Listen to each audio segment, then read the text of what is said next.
How did people spend their days in 1850? On pale winter afternoons, or deep snowy nights? What did they do? What did they think? In this story, you will discover the slow-moving life of the old days, where there was no rush, no internet, or mobile phones. Only fog, chimney smoke, candlelight, and an eternal, sleep-lulling silence. Close your eyes, just listen, and drift away into a lazy, quiet evening in Maplewood. The second Wednesday of January, 1852. The morning in Maplewood begins just like the day before's, lowly, silently, wrapped in fog. But today, there's a small difference. It's raining though. Rain isn't quite the right word. It's more like a long, slow exhale falling on rooftops, trickling down windowpane, and softly tapping on the leaves of still trees. The mountain village air is colder today. The smell of wet soil lingers, and the rhythm of the rain not meant to be listened to, but meant to be fallen asleep to. Mr. Wilbur doesn't really wake up. Not fully. He floats in the space between sleep and waking, just as he does most days. It takes him a while to rise from bed.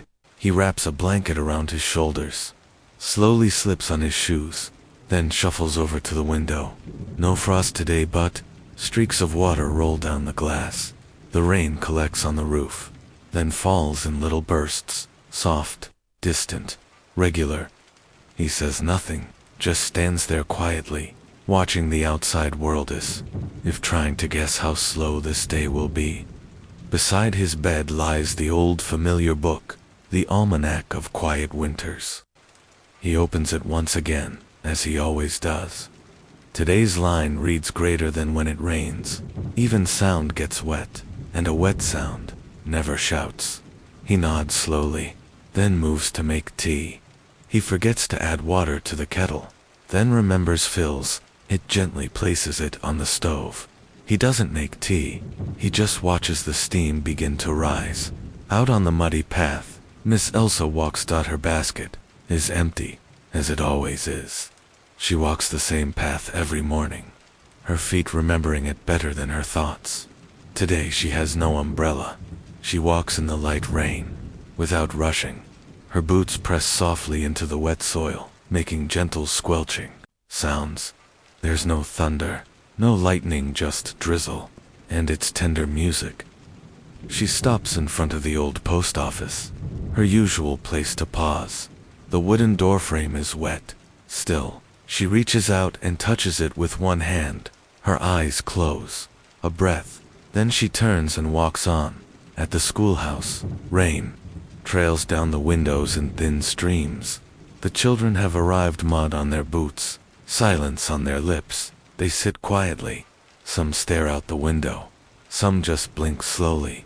Mr. Glass, the schoolmaster, doesn't write on the board. He stands and says, "Today's lesson is how to spend time without noise." No one asks questions. No one complains. Everyone understands in Maplewood. There's no rushing. At the small store, lamp and wick, there's no light today. There hasn't been kerosene in years. Only dust-covered glass lanterns remain. Sitting still, dripping, slowly, Mr. Henry has fallen asleep in his chair. He holds no letter today. Instead, an old umbrella rests across his chest, patched, leaking, worn, still his favorite. His breath rises and falls in quiet rhythm, while the rain outside comes a lullaby in his dreams. Afternoon drifts in as the rain continues its slow recital. In one house after another, candles are lit, not to fight the darkness, but to keep track of time. In small kitchens, simple pots boil, leafy greens, no oil, no spice, just salt and water. On a porch nearby, a cat stirs in its sleep. The tapping of rain on the roof keeps waking it, but it doesn't rise. It closes its eyes again and rests its head. Night begins before the sky fully darkens. Maplewood becomes quieter still. Mr. Wilbur sits near the hearth, where wood burns slowly, gently. He leans back in his chair, holding an old letter written long ago by his daughter. He doesn't read it anymore. He just holds it, feeling its weight, as if it's a memory with paper and ink. Outside, the fog thickens. The rain becomes finer, lighter. The chimney smoke rises briefly, then vanishes into the damp air. Nothing can be seen clearly through the windows, now only shadows, and the faint shimmer of candlelight against the mist. Late in the night, the clock ticks softly, its tired rhythmicking across empty rooms. Lights in neighboring homeshave already gone out. Mr. Wilbur lies beneath his blanket, his eyes slowly closing. The house is still, the world quieter than breath. Only the soft inhale and exhale of sleep remains. And so ends another rainy day in the village of Maplewood. No excitement, no change, just time stretching out like a long yawn, and another silent evening meant only for sleep. A Friday. Late January, 1852. The morning arrived without drama. No rain, no storm, no snow, yet the world felt white. The sky wasn't gray, it was quiet, in the village of Maplewood. The trees stood bare, and the mist that lingered on the fence posts and rooftops felt less like weather and more like memory. It was the kind of morning that didn't really begin it, simply continued. At the far northern edge of the village, in the final wooden cottage before the pines begin, sat an old man named Samuel Brooke. He was over 80, though time had stopped counting long ago. Each morning he rose slowly, lit the stove, and heated a pot of water. Sometimes that water became tea. Sometimes he only watched its steamers, though the rising mist were thoughts hadn't yet put into words. Today, he didn't know which it would be. The firewood had been damped from the previous night, but he lit it anyway. The fire crackled, slowly, not because it was eager, but because it had no reason to hurry. The warmth spread through the room in soft, invisible waves. Beside the hearth sat a small wooden box, weathered and worn. Inside, a bundle of old letters, tied in thin blue string. The envelopes had browned with age. Some were stiff, others delicate. All smelled faintly of time. He didn't read them. Not really. He opened each slowly, let his fingers brush the paper, and closed his eyes. Some were from friends long gone. Some he could no longer place. He read them in silence, as though memory could fill in the faded ink. By midday, a thin layer of snow began to fall, not fresh snow, but a soft dusting over what had already been forgotten. The shops in town remained closed. The schoolhouse was locked. No one walked the roads. Even the birds remained silent. Only the old dog lay curled in the steps of the abandoned post office. It didn't move. Its slow breath melted a shallow circle of snow beneath its nose. Later, near dusk, Samuel Brooke reached into the wooden box and took out a single letter, one different from the others. Its seal was cracked. Its color, once bright, had faded to the soft red of autumn leaves. He held it gently. This letter had no return address, but he remembered who it was from. His wife's last letter. He didn't read it. Not anymore. Instead, he did something else.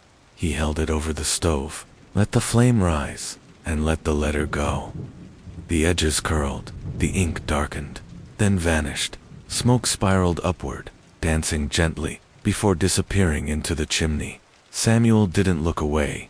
He didn't cry.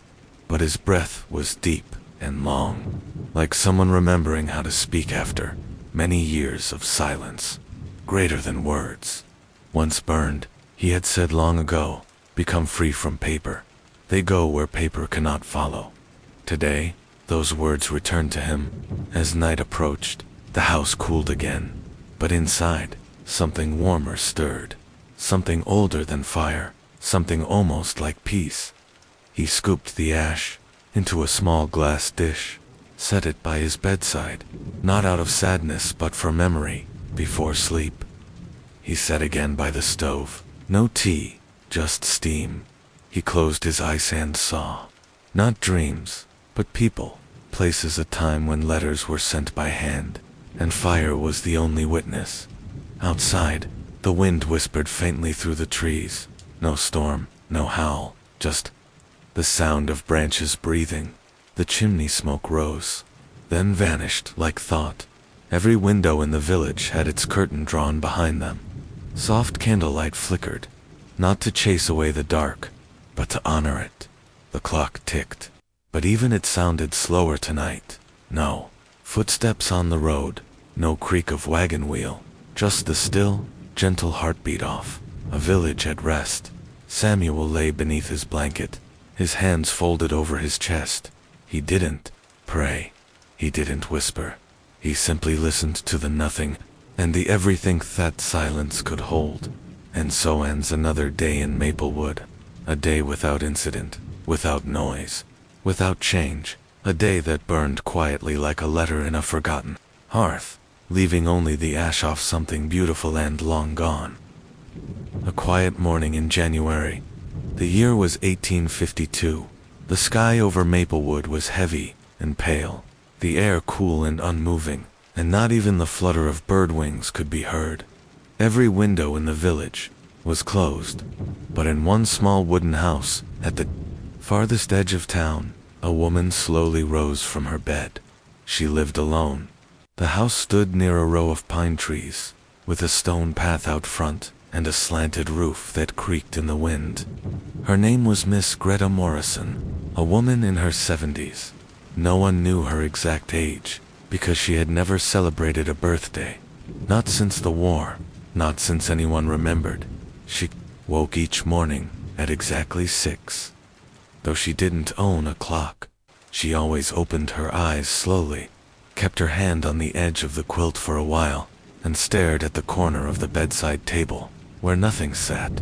There had never been a lamp, only dust, and sometimes the shadow of her fingers. She judged the time by the light. This morning, a soft silver glow slipped between the curtains. The beam rested on the wooden floor like a shadow that refused to move. Miss Morrison pulled back the blanket. First one leg, then the other. She sat on the edge of the bed for several minutes without motion, without thought. Then, slowly she stood up, holding onto the chair back beside the bed, and walked to the kitchen. The stove sat unused. It had been days since it burned anything. Her hands ached too much now to strike matches. Still, each morning, she boiled one small cup of water. Today was no different. She filled the kettle, set it on the cold iron stove, and then sat by the window. Outside, the pine trees were perfectly still. No birds sang, no snow fell, no breeze stirred. Far in the distance, she saw one black bird resting on a branch. It didn't move. Her eyes blinked slowly. A tear formed, not from sadness, but from waking the kettle. Began to whistle. She poured the water into a small chipped cup. No sugar, no tea, only heat. She sipped once, held the cup in both hands, and remained still. After drinking, she moved to her next daily ritual, folding the old linens. In the far corner of the room sat a wooden chest. Inside, handkerchiefs, old tablecloths, and several garments no longer worn. She unfolded them one by one, held each up to the light, and folded them again, not for anyone, not for use, only for the comfort of touch. Midday passed. She stepped outside for a few minutes, stood barefoot on the porch, the sun casting soft stripes across the wooden floorboards. A cat walked by. They did not look at each other. Later in the afternoon, she opened a small drawer in the sitting room and pulled out a tiny wooden figurine, a child's toy. She wasn't sure whose it had been. Maybe her son's, maybe no one's. She placed the toy behind a folded cloth, lit no candles, and made one more cup of hot water.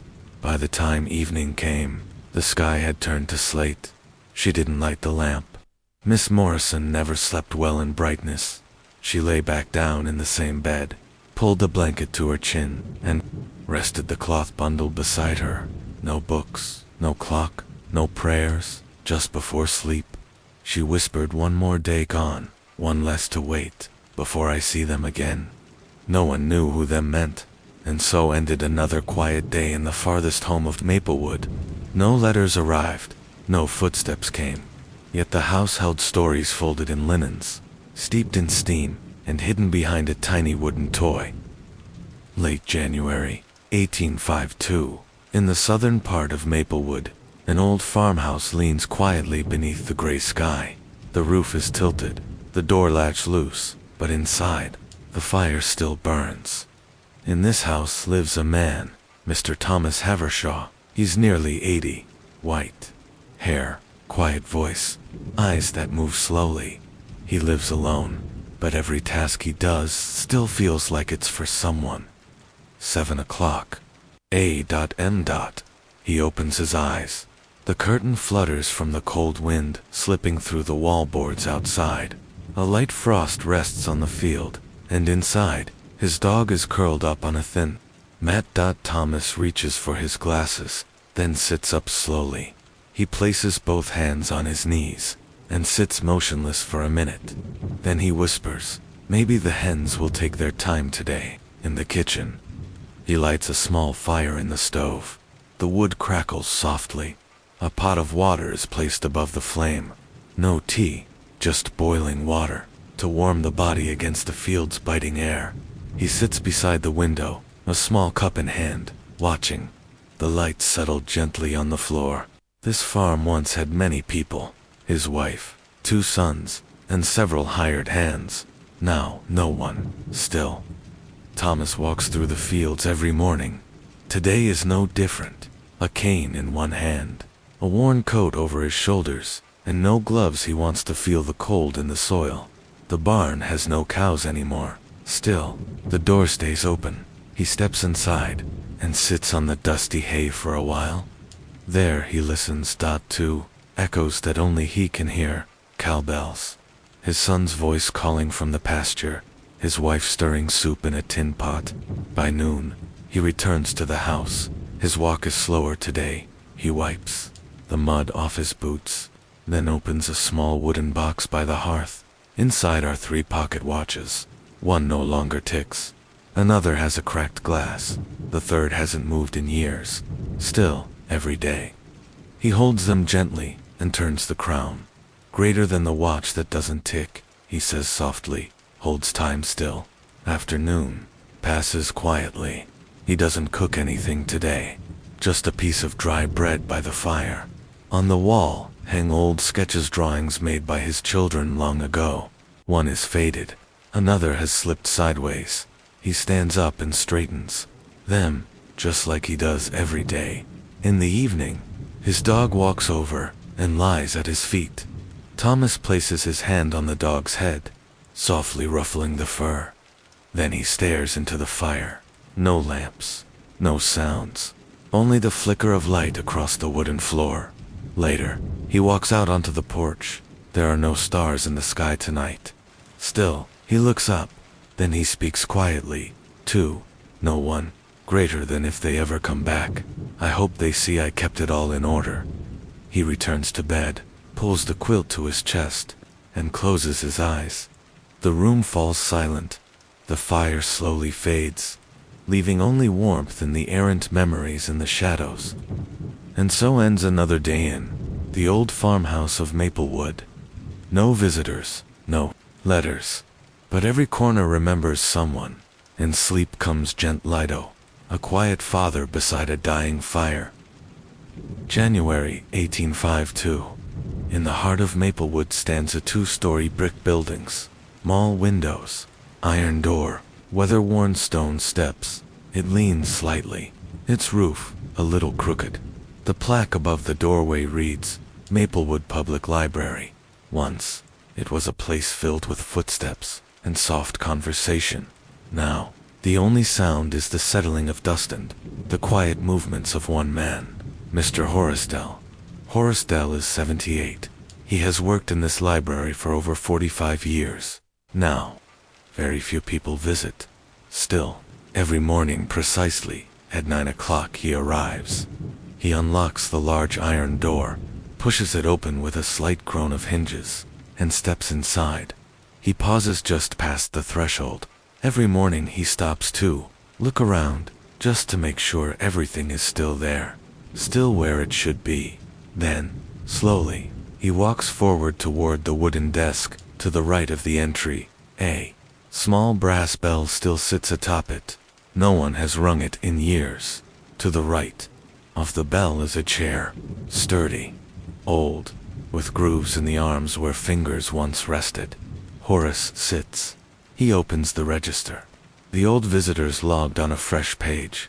He carefully writes today's date, Wednesday, January 28th, 1852, and beneath it, in smaller handwriting, greater than no visitors today. Cloudy sky, good light for reading.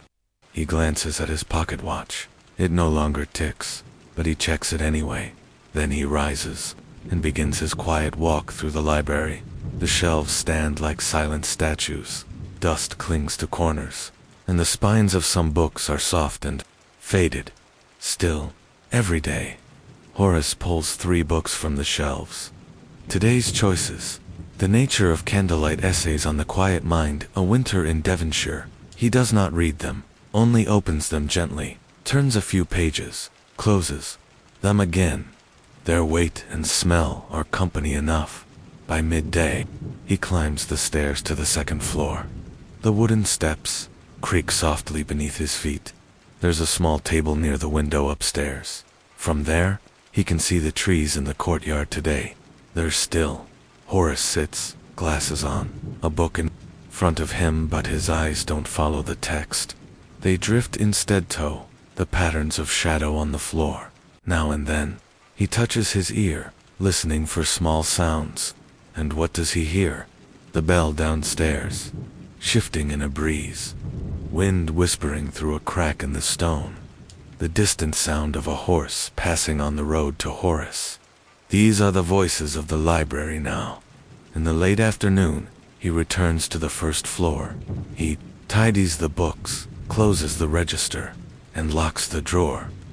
Then he stands at the door again, resting his hand on the cold iron handle.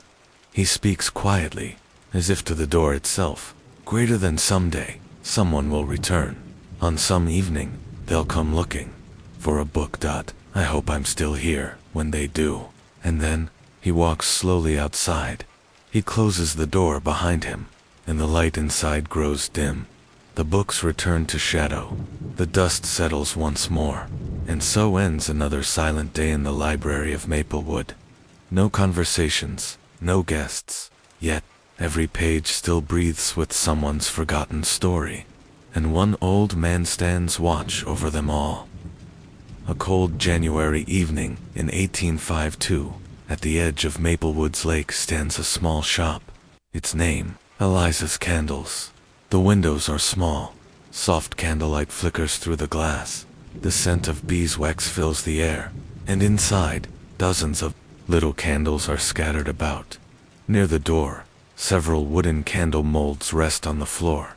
Eliza, a 75-year-old widow, spends most of her days inside this shop.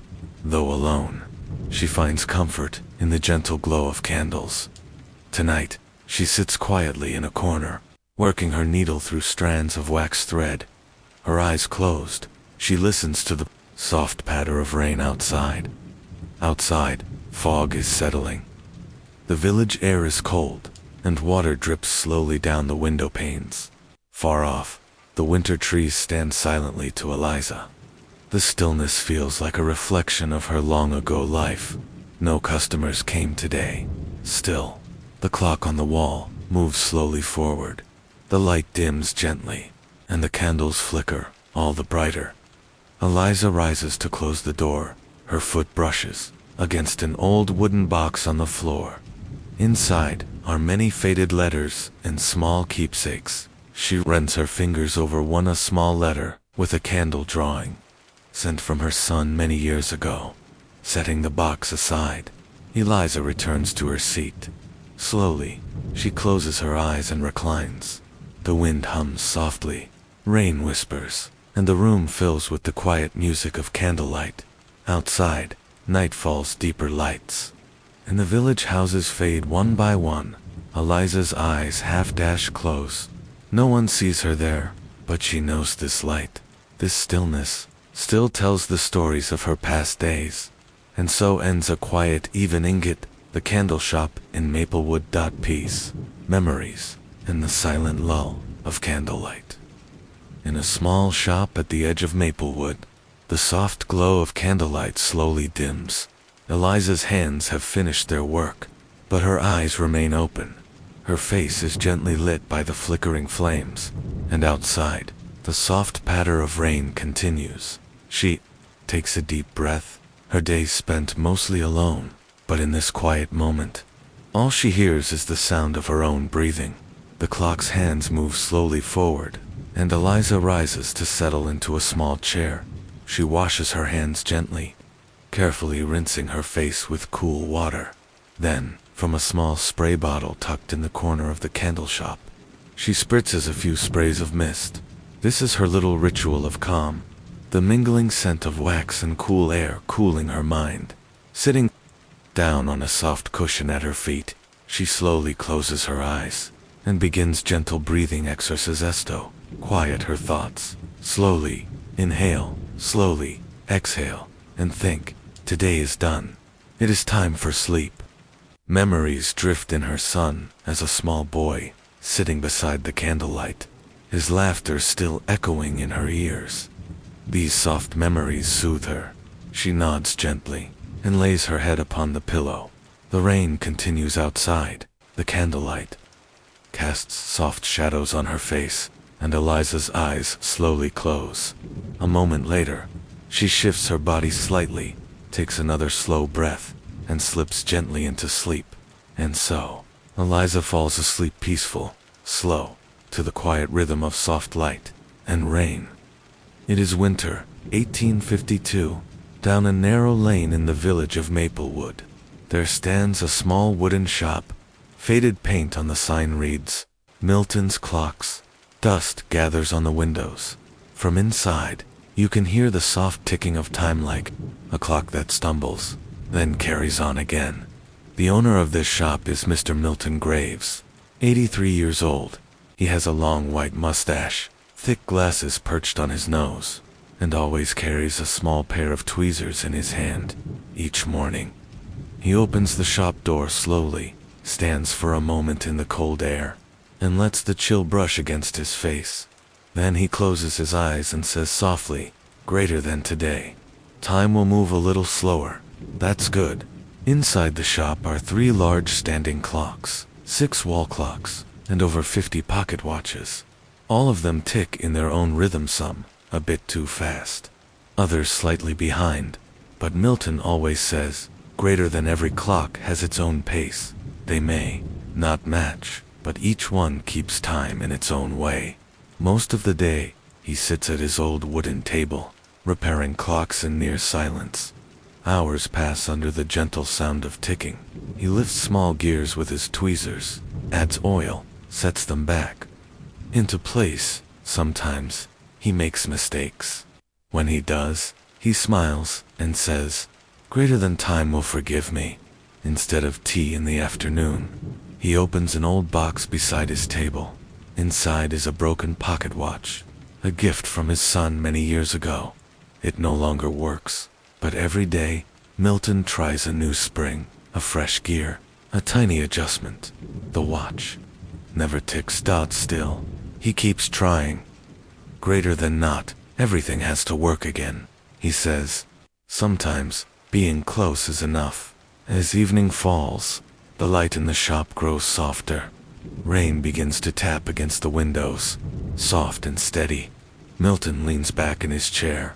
Around him, all the clocks speak at once. Tick, tick, tick. He closes his eyes. He doesn't fall fully asleep, but he isn't fully awake either. In this quiet in-between, he drifts through memory, his wife's laugh, his son's tiny hands, the days when customers filled the shop and every ticking clock was answered by conversation. At night, he gently winds each clock down. Not all of them, just most. One small clock is left running. He calls it the night watch. Its ticking will keep him company as he sleeps. In the back room of the shop, He lays down under a soft blanket. The window is fogged with winter air. The ticking follows him into the quiet, and the little clock whispers, "Greater than go to sleep now. Everything is just fine."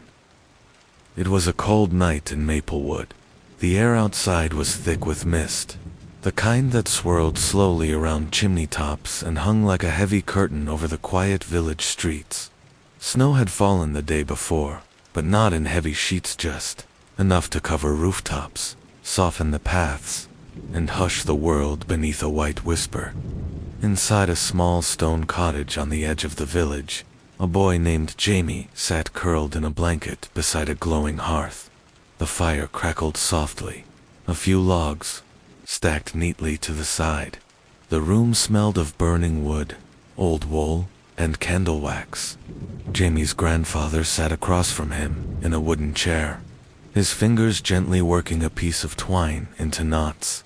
They hadn't spoken in a while, not because there was nothing to say, but because the silence itself was comfortable, like a second blanket over the evening.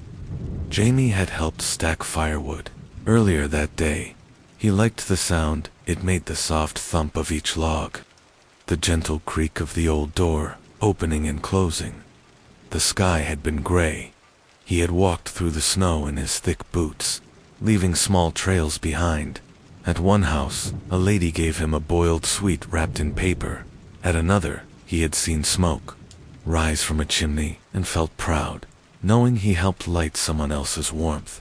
Now, in the soft firelight, Jamie's eyes were getting heavy. His grandfather noticed and smiled a little. "You know," the old man said in a voice just above a whisper, "in the winters when I was your age, there was no firewood delivery. You had to go out yourself every morning." Jamie nodded slowly. "But I don't mind bringing the wood," he said, resting his chin on the back of the chair. "I know," his grandfather replied. "That's why you're good at it." Then they fell silent again. The clock on the wall ticked, slow and steady. Its hands moved like time itself was sleepy. Somewhere outside, a dog barked once, then nothing. The snow was beginning to fall again, flakes, tiny and light. They tapped the windows like shy thoughts. Jamie got up and walked to the window. He touched the cold glass and watched the flakes dissolve into tiny drops. He thought of the houses in the village, how behind every soft-lit window someone else was probably sipping tea or brushing their hair or already drifting into dreams. It made the night feel full, like a quiet song with many verses. Back near the fire, the kettle had started to hiss. Grandfather slowly stood up, his knees creaking as he moved. He poured water into 2 small mugs, one with a chipped handle and dropped in dried herbs that smelled like lemon and mint. Jamie cupped his mug in both hands and let the steam kiss his face. They didn't speak. They didn't need to. Later, when the fire had burned low and the clock ticked a little slower than before, Jamie stood and walked to his small bed in the corner of the room. He pulled the heavy blanket over his shoulders and laid down facing the fire. His grandfather stayed in the chair, half asleep, watching the last of the embers fade. The room was dim now. Only the red glow of dying logs remained. Jamie's breathing slowed. His hands went still. The warmth settled deep into his bones. Outside, the snow continued falling, layering rooftops, softening the earth, turning Maplewood into a dream of white. And in that tiny cottage, filled with the smell of ash and mint and wool, another quiet night passed, in a village where nothing much ever happened, and that was perfectly okay. If you, too, found yourself drifting through the quiet shadows of Maplewood tonight,